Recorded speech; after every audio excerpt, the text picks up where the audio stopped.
তোমরা কি জানো গরমে এইভাবে শোল মাছের পাতলা ঝোল খেতে কতটা সুস্বাদু? আর এই রেসিপি বানানো খুবই সহজ।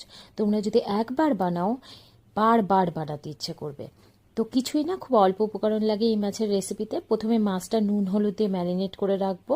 এরপর মাছে যা যা উপকরণ লাগবে তা তৈরি করে নেব। একটা আলু আর একটা ছোট টমেটো লম্বা করে কেটে নেব।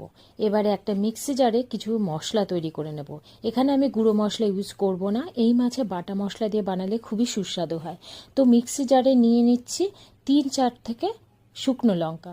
এখানে তোমরা কাঁচা লঙ্কা ইউজ করতে পারো, আর 2 চামচ জিরে। এবার ভালো করে গ্রাইন্ড করে নিতে হবে। 1/2 ইঞ্চি আদাকে গ্রেট করে নাও আর তার থেকে রস বের করে নাও। এবারে কড়াইতে সর্ষের তেল গরম করে ভালো করে মাছগুলো ভেজে নাও। ওই তেলে আরও 1 চামচ তেল দিতে হবে। তেলে ফোড়ন দিয়ে দাও একটা শুকনো লঙ্কা,